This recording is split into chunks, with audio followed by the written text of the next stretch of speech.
classes. This is my next lecture. In the previous lecture, we have discussed about receipts and payment account. Receipts and payment account के बारे में हमने सब कुछ बात की थी कि ये अकाउंट क्या होता है. इसमें हमारा मेन फोकस कैश और बैंक बैलेंसेस पे होता है. और अब इस लेक्चर में हम next financial statement income and expenditure account के बारे में बात करने वाले हैं कि ये अकाउंट क्या होता है. ये एक ऐसा टॉपिक है जिससे बच्चों को एमपीओ में सबसे ज़्यादा डर लगता है. ये और फंड बेस्ड अकाउंटिंग, इन दोनों में बच्चों को बहुत डर लगता है. तो आज इस वीडियो में आपका डर निकलने वाला है, इसलिए आप लास्ट तक ये वीडियो देखते रहिए. तो आइए सबसे पहले हम इसकी डेफिनेशन पे चलते हैं कि ये डेफिनेशन क्या कहती है. इसी डेफिनेशन में सब कुछ है. Income and expenditure account is prepared at the end of accounting period. ये अकाउंटिंग पीरियड के एंड में बनाई जाती है. It is not prepared at the beginning of the period और in the middle of the period. Matching revenue receipts income with revenue expenses to determine surplus or deficit. ये main है. revenue receipts and revenue expenses, surplus और deficit. revenue receipts का क्या मतलब है? revenue receipts मतलब ऐसी इनकम, ऐसी रिसीट्स जो हमें उसी अकाउंटिंग पीरियड में मिली है जिसका बेनिफिट हमें एक ही साल तक होने वाला है, या हमें ऐसी रिसीट्स जो हमारे ऑर्गेनाइजेशन के ऑर्डिनरी कोर्स के लिए मिली है. मतलब कि जिस ऑर्गेनाइजेशन की, मतलब जिसमें वो काम कर रही है, उससे रिलेटेड हमें जो इनकम मिली है, that is called revenue receipts. Matching revenue receipts with revenue expenses. revenue expenses means ऐसे expenses, ऐसा खर्चा जिसका हमें बेनिफिट एक साल से ज़्यादा के लिए नहीं मिलने वाला है. उसका बेनिफिट एक साल में ख़त्म हो जाएगा, जैसे कि सैलरीज, रेंट, ये सब रेवेन्यू एक्सपेंसेस हो गए. इसमें हम कैपिटल नेचर के लिए कैपिटल नेचर की रिकॉर्डिंग्स नहीं करते. टू डिटरमाइन सरप्लस और डेफिसिट.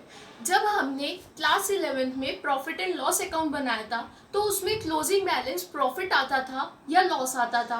अब हमने फर्स्ट लेक्चर में बात की थी कि नॉट फॉर प्रॉफिट ऑर्गेनाइजेशन का जो मोटिव है वो प्रॉफिट अर्न करना है ही नहीं, तो इसका जो बैलेंस है वो प्रॉफिट भी नहीं निकलेगा ना लॉस निकलेगा. तो लेकिन ऑर्गेनाइजेशन में कुछ एक्स्ट्रा पैसा तो होगा ना, कुछ एक्स्ट्रा लॉस हो जाएगा उनको, तो उस एक्स्ट्रा पैसे को, एक्स्ट्रा अमाउंट को, that is called profit, not that is called surplus और डेफिसिट. इसीलिए इसका जो क्लोजिंग बैलेंस आएगा, अगर if it is debit balance then it is called surplus, if it is has a credit balance then it is called as a deficit. Surplus आएगा या deficit आएगा. अब जो हमने रिसीट्स एंड पेमेंट अकाउंट करा था उसमें ओपनिंग बैलेंस था, क्लोजिंग बैलेंस भी था, लेकिन इनकम एंड एक्सपेंडिचर अकाउंट में ओपनिंग बैलेंस नहीं होता है.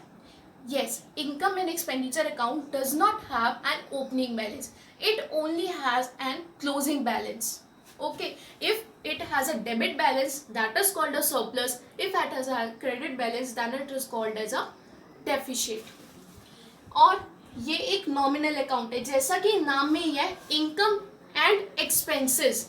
इनकम एंड एक्सपेंसेस तो हमने क्लास 11th में अप्रोचेस पढ़े हैं, ट्रेडिशनल अप्रोच, मॉडर्न अप्रोच, उसके हिसाब से ये नॉमिनल अकाउंट है. जैसे कि रिसीट्स एंड पेमेंट अकाउंट में वो एसेट अकाउंट था, कैश अकाउंट, ठीक है, इसमें ये नॉमिनल अकाउंट है.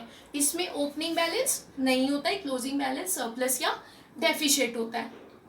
अब रिसीट्स एंड पेमेंट अकाउंट बहुत ही इजी था, उसमें हमें कुछ एडजस्टमेंट्स करने की ज़रूरत नहीं पड़ी थी, लेकिन हम इस अकाउंट में सारी एडजस्टमेंट्स करेंगे. जितने भी आउटस्टैंडिंग है, प्रीपेड है, एक्रूड इनकम है, इनकम रिसीव्ड इन एडवांस है, वो सब एडजस्टमेंट्स इस अकाउंट में होंगी. तो इसीलिए, ठीक है, इसलिए आप इसे ध्यान से देखिए. करंट पीरियड के लिए ही बनता है, मतलब इसमें जो प्रीवियस ईयर का है और जो नेक्स्ट ईयर का है वो सारी रिकॉर्डिंग्स इसमें नहीं होती हैं. इसमें वो ही इनकम एंड एक्सपेंसेस आएंगे जो इस ईयर के करंट अकाउंटिंग पीरियड के. It does not record any transaction related to previous और the next year. It only has focus on current accounting period. Clear? तो ये है हमारा इनकम एंड एक्सपेंडिचर अकाउंट.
हमें एक बहुत ही प्यारी चीज सिखाई जाती है स्कूल में, जिससे बच्चों को बहुत ज्यादा डर लगता है।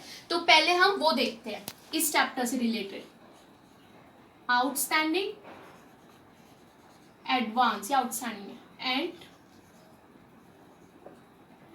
एट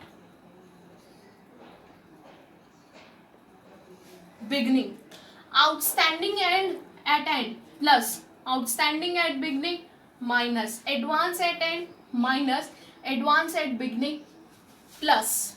ये ना बहुत ही प्यारी चीज है ना जो समझाई जाती है, लेकिन इसको हम बहुत ही लॉजिक से पढ़ेंगे कि ये चीज है क्या। जैसे हम एक एग्जांपल लेते हैं, सैलरीज, सैलरीज एक्सपेंसेस हुए, सैलरीज में अब हमें वहां लिख दिया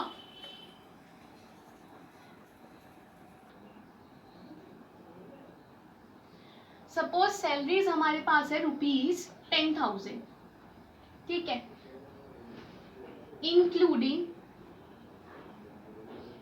आउटस्टैंडिंग एट एंड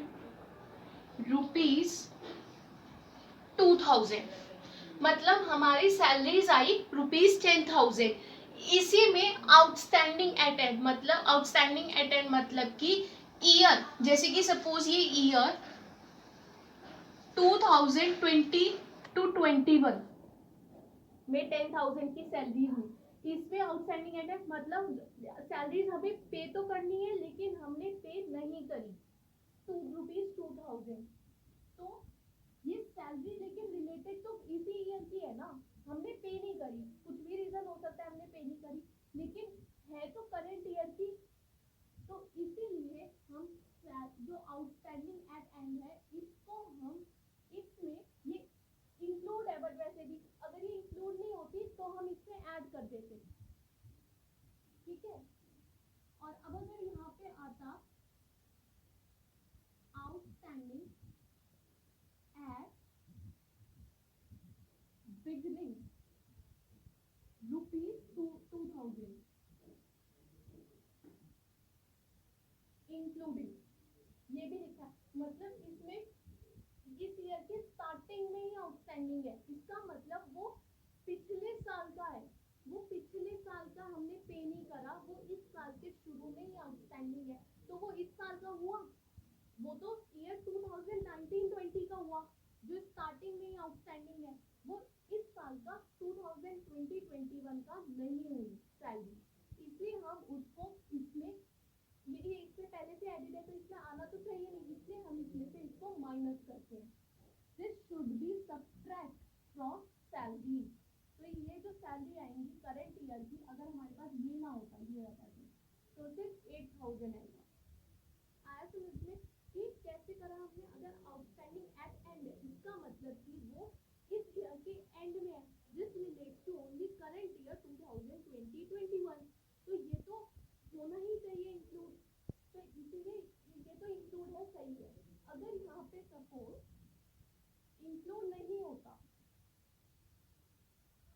फिर ये कैसे कि आउटस्टैंडिंग एट एंड ₹2,000, तो हम क्या करते, इसमें हम 10,000 में 2,000 प्लस कर देते, हम इसको कैसे शो करते, यहाँ पे लिखते salary ₹10,000 add outstanding at end 2,000, यहाँ आ जाता ₹12,000, दैट्स इट। अब यहाँ पे आउटस्टैंडिंग एट एंड हमने क्यों लिखा, हमने इसलिए लिखा क्योंकि ये करंट ईयर का है और हमने पे नहीं करा है, but this relates to only the current accounting period, that's why this should be included in salary, इसलिए यहाँ पे जो टोटल आएगा ₹12,000, लेकिन यहाँ पे अगर इंक्लूड होता तो इसमें वो है ही, हम इसको कुछ नहीं करते, ठीक है। अब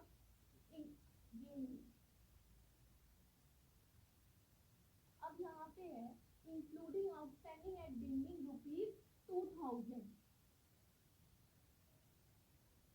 अब ये सैलरीज है 10,000 ईयर 2020-21 की, और इसमें आउटस्टैंडिंग साल के ईयर के स्टार्टिंग में ही आउटस्टैंडिंग था, मतलब वो लास्ट ईयर का अनपेड है, लास्ट ईयर हमने उसको पे ही नहीं करा था, तो तभी तो वो स्टार्टिंग बिगनिंग में ही आउटस्टैंडिंग आया, इसलिए हम उसको इसमें से माइनस कर देंगे। क्यों? क्योंकि वो करंट अकाउंटिंग पीरियड का है ही नहीं। तो इसको हम salary rupees 10,000 less outstanding at beginning 2000 8,000 fine. तो ये था लॉजिक। आउटस्टैंडिंग एट एंड है, इसका मतलब वो करंट अकाउंटिंग पीरियड का ही है, इसलिए हमने उसको ऐड कर दिया। और आउटस्टैंडिंग एट बिगनिंग है, इसका मतलब वो हमारे ईयर के स्टार्टिंग में ही है, वो प्रीवियस ईयर का है, प्रीवियस ईयर पिछले साल हमने उसको पे नहीं करा था, इसलिए वो हमारी ओपनिंग बैलेंस शीट में आ गया, तो इसलिए हम उसको माइनस करेंगे इसी अकाउंटिंग करंट अकाउंटिंग पीरियड में से। ये था आउटस्टैंडिंग का। अब सपोज ये एडवांस होता, यहाँ पे आता, हमने नीचे डिस्क्रिप्शन में advance at and ₹2000 advance at and. अब हमने 31 मार्च 2021 को हमने एडवांस सैलरी दे दी 2000 की, अब आप ये रखो एडवांस दे दिया, तो ये जो एडवांस दिया हमने 31 मार्च 2021 को, ये हमारा नेक्स्ट ईयर के लिए हुआ, नेक्स्ट ईयर के लिए हुआ, तो ये करंट अकाउंटिंग पीरियड का है ही नहीं, तो इसमें से इसलिए हम इसे सब्ट्रैक्ट कर देंगे, तो करंट अकाउंटिंग पीरियड का सिर्फ 8,000 हमारी सैलरीज बचेंगी। लेकिन सपोज यहाँ पे एडवांस एट बिगनिंग ₹2000 होता, एडवांस एट बिगनिंग ₹2000 मतलब ईयर के स्टार्टिंग में देयर वाज एडवांस सैलरीज 1 अप्रैल 2020 को ही ये हमने एडवांस था हमारा, तो मतलब ये जो एडवांस था ये करंट अकाउंटिंग पीरियड के लिए हुआ 1 अप्रैल 2020 31 मार्च 2021। अब यहाँ पे हमारा एडवांस है, एडवांस सैलरी, अब हमने ये जो एडवांस दिया वो इस अकाउंटिंग पीरियड को बिलोंग करेगा या नहीं, तो इसमें वो ऐड होना चाहिए, क्योंकि हम जो इनकम एंड एक्सपेंडिचर अकाउंट बनाते हैं उसमें सिर्फ करंट अकाउंटिंग पीरियड वाली ही ट्रांजैक्शंस रिकॉर्ड की जाती है, तो इसमें हम ये रिकॉर्ड करेंगे, सैलरीज में ऐड करेंगे। क्यों करेंगे? क्योंकि ये एडवांस एट बिगनिंग है, स्टार्टिंग में ही हमें एडवांस दे दिया इस साल के लिए, करंट अकाउंटिंग पीरियड के लिए, इसलिए this should be, therefore this should be added to this salaries. 12,000 हमारी सैलरीज होनी चाहिए। लेकिन अगर वहीं पे ये आता है एडवांस एट एंड, मतलब कि 30 यहाँ पे हमने एडवांस दिया है,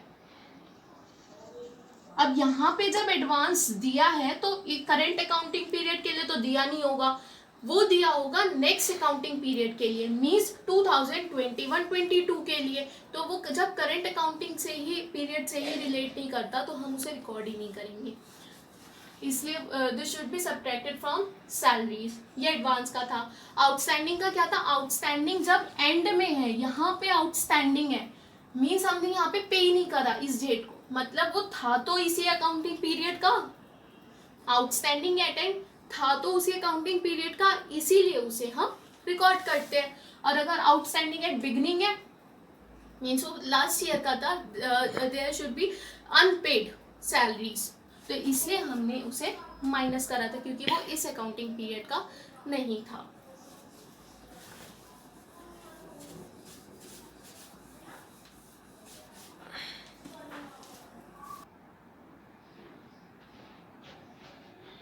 outstanding at and means outstanding हमने पे नहीं करा 31 मार्च 2021 को, ये आउटस्टैंडिंग एट एंड है 31 मार्च 2021 को, जब हमने पे नहीं करा लास्ट डेट को, मतलब वो इसी अकाउंटिंग पीरियड का है, तो जब करंट अकाउंटिंग पीरियड का है तो वो इंक्लूड होगा। आउटस्टैंडिंग एट बिगनिंग मीन्स वो है 1 अप्रैल 2020 को है, वो आउटस्टैंडिंग है, हमने पे नहीं करी वो सैलरीज, तो वो किससे रिलेट होगी, वो पिछले साल की हैं, तभी तो हमने जब स्टार्टिंग में ही पे नहीं करी, तो वो किस साल की हुई, वो प्रीवियस ईयर की हुई, तो that should be not included in income and expenditure account. Advance at beginning, starting में एडवांस है, 1 अप्रैल 2020 को ही एडवांस है, इसका मतलब वो हमें एडवांस दिया करंट अकाउंटिंग पीरियड के लिए, जो साल आने वाला है उसके लिए तो एडवांस देते हैं ना आगे के लिए, तो इसलिए वो इंक्लूड होगा.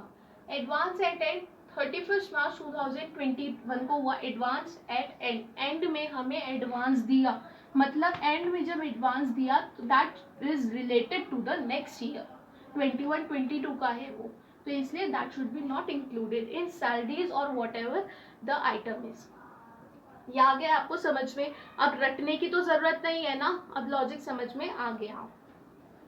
आई होप मैं आपको समझा पाई.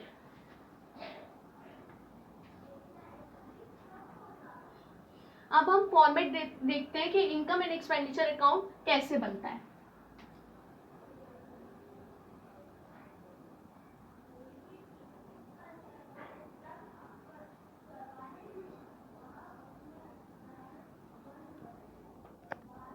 Income and expenditure account for the year ended, जो सा हमें ईयर दिया, then there should be a T account, जैसे हमने रिसीट्स एंड पेमेंट अकाउंट बताया था, debit and this is credit.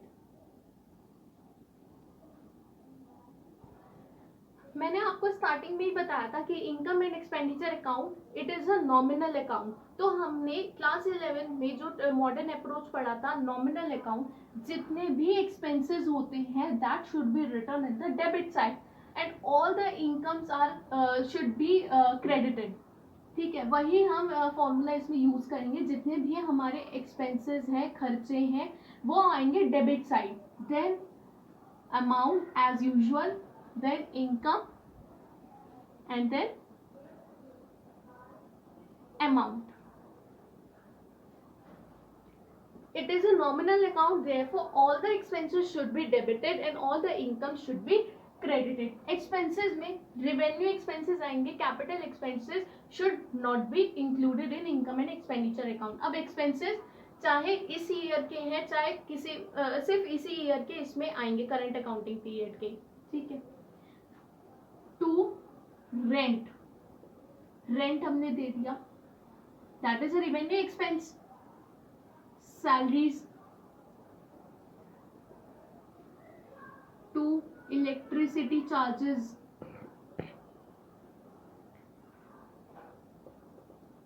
To telephone expenses,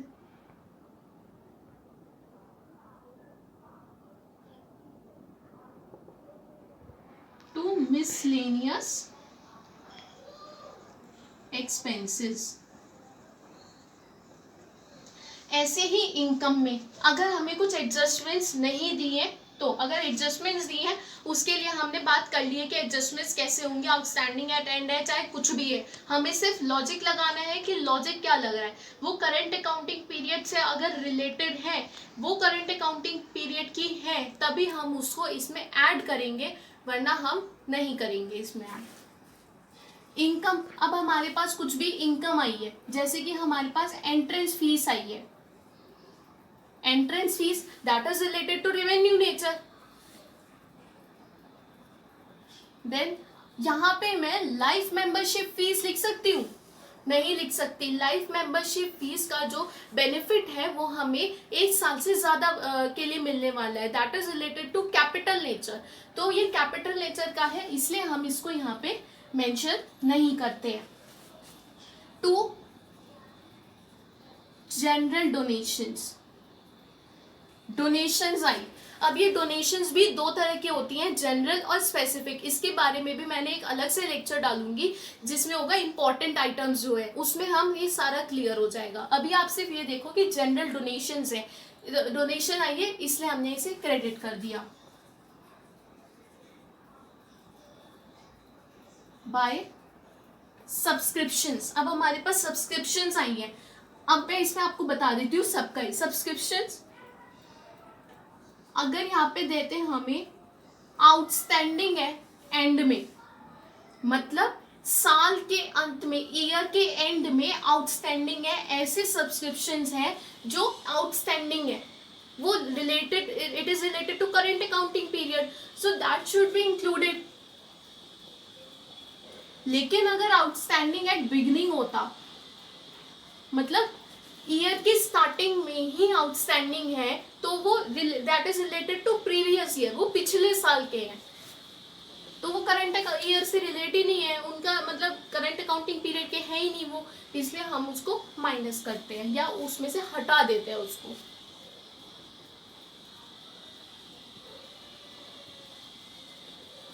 अब हमें सपोज ये ईयर एंडेड 31 मार्च 2021 होता, सपोज 31 मार्च 2021 है, एडवांस एट बिगनिंग हमें 1 अप्रैल 2020 को ही हमें एडवांस मिल गया. अब ये जो हमें एडवांस मिला है ये कौन से साल का होगा, ये कौन से ईयर का होगा, ये करंट अकाउंटिंग पीरियड का होगा, सो that should be included in subscriptions.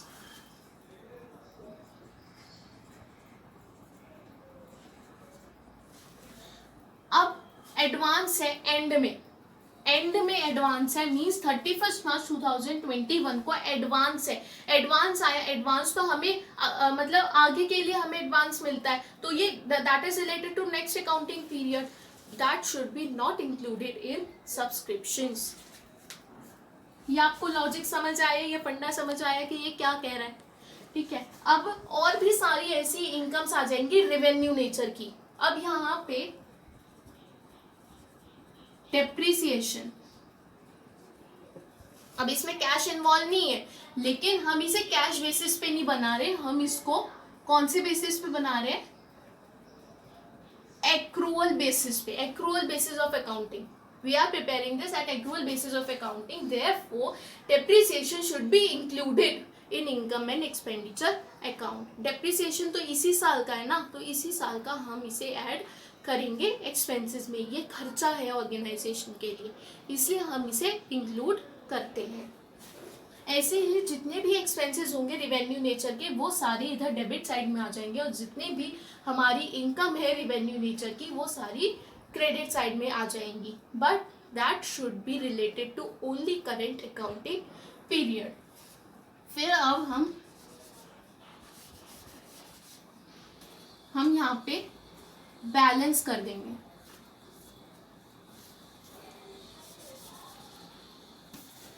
ठीक है, यहाँ पे सरप्लस आ सकता है अगर क्रेडिट साइड हमारी ज्यादा है. If credit amount is more than the debit amount then it is surplus. अगर हमारी इनकम ज्यादा है एक्सपेंसेस से, तो हमें सरप्लस हुआ ना, प्रॉफिट नहीं हुआ, सरप्लस, तो यहाँ पे आ जाएगा. But if the debit amount is greater than the credit side, then it is deficit. या तो ये होगा या तो ये होगा, either this will come or this will come, either surplus or deficit. अब इसमें एक चीज गौर करने वाली है कि इसमें ओपनिंग बैलेंस नहीं होता है. रिसीट्स एंड पेमेंट अकाउंट में ओपनिंग बैलेंस भी था, ओपनिंग डेबिट बैलेंस भी होता है, ओपनिंग क्रेडिट बैलेंस भी होता है बैंक का, और ओपनिंग क्लोजिंग डेबिट बैलेंस भी होता है, क्लोजिंग क्रेडिट बैलेंस भी होता है. लेकिन इनकम एंड एक्सपेंडिचर अकाउंट में there is no opening balance, there is only closing balance, either surplus or a deficit.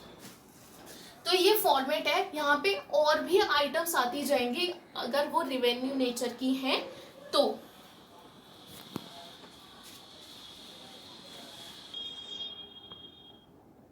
इसमें और भी बहुत इम्पॉर्टेंट आइटम्स हैं, वो हम नेक्स्ट लेक्चर में करेंगे. तब के लिए thank you for watching this video, and please like, share and subscribe our channel and hit the bell icon please. Please like, share and subscribe our channel and hit the bell.